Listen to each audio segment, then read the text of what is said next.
So I'm just going to start reading off of the points that were made in the videos that we were watching earlier. The very first point from the very first video, which I believe was this video that we watched last assignment, was to start clean, make sure that everything's in working order so you don't have any technical difficulties later on down the line. Stick to the script so you don't go off on any tangents, and just stick to what you're trying to say, stick to your main message. And then to grab the audience's attention, you could tell a concise story that relates to the message and has a structure that makes it easy for them to follow. Ask questions, key questions that can further engagement and maybe set up a main message along, or definitely set up a main message along the way. Keep it limited to about 2 or 3 questions. Share a powerful quote, which can be verified because it's not as powerful if you can't attribute a quote to a person, so it's verifiable that it's actually been said.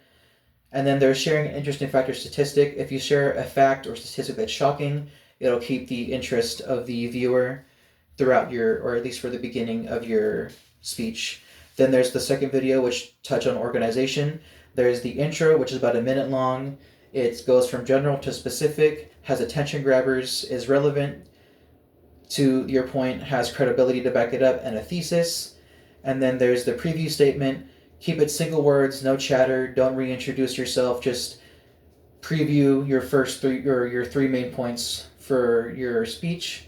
Then there's the body of your speech, which makes up about 85% of the speech. It has at the very most 3 main points, because if there's any more, then it could clutter your speech and just make it harder to follow. Always first go for the main point, because if you just introduce the points and then just go on something completely different, it makes little sense to the listener. Signal when you're going to your point, so first, second, third, and then organize your points logically in your main point. So it has like a decent flow. It makes it easier for your listeners to understand, and then add supporting details to your points, so you can just further explain yourself and get the audience on board with you. And then there's a conclusion where you signal that it's ending. Don't drag it out. Reinforce your argument. Maybe recap your main points. And then depending on what the purpose of your speech is, you can include a call to action so it can get the listeners thinking about what you're trying to say and maybe act on the things that you're trying to get across. And then just kind of bookend your speech with a clincher to sort of tie it back into your opener. And then smile, nod, say thank you, pause for a second, and then leave. And then we move on to body language. So there's the first point was to just keep eye contact and smile, have direct eye contact 99% of the speech, look long enough at a person to finish a thought and then move on, and then just smile, because if you just keep a straight face the whole time, it makes you less warm and friendly appearing. If you have a smile on, not a smile that's too intense, but just like a regular smile, it makes you feel more warm and inviting to the listener. Then there's posture and gestures. Don't shuffle or pace or anything like that. No fidgeting. Keep your feet shoulder width, so just a regular stance. Put weight in the front of your foot and lighter on the heel. Soften your knees to just have yourself more relaxed so you don't get too nervous or too overwhelmed, because supposedly there's some kind of science between keeping your knees stiff and it was something about having your knees stiff makes it easier to pass out, apparently. And then no putting your hands in your pockets or grabbing things or putting hands behind your back, because it makes it distracting to the viewer. Just loosely clasp your hands at belt level and then gesture from there.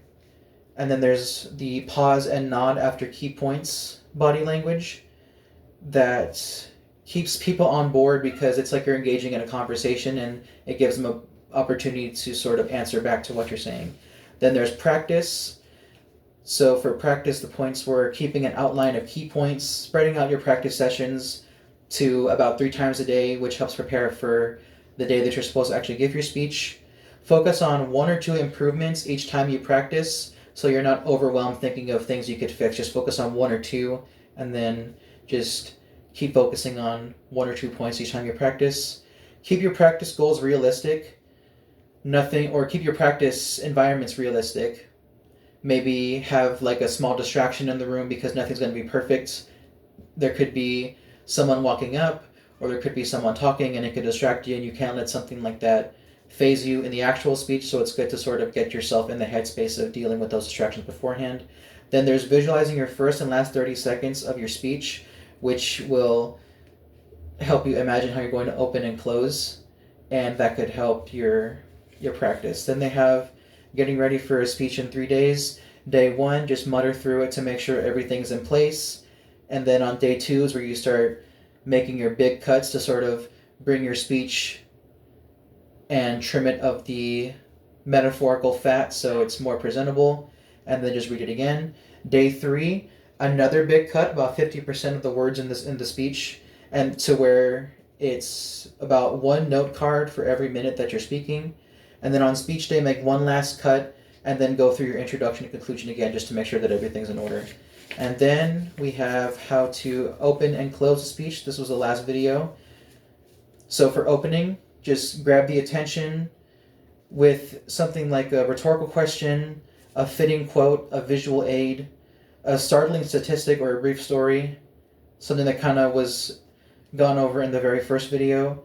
Then also outline audience benefits and relevance. So it's like, how would listening to you benefit the listener, or how is it relevant to them as people? Why should they care? And then there's also establishing personal credibility. Establishing personal credibility is important because it lets people know why it's you that's saying these things, why they should care that you specifically are saying these things. Then there's your thesis statement, which should be kept concise, and then have a pause before and after the thesis statement, and then have a preview of the main points, and then everything from here just sort of goes on into what the very first video was saying. And those are all the points that were outlined in these videos.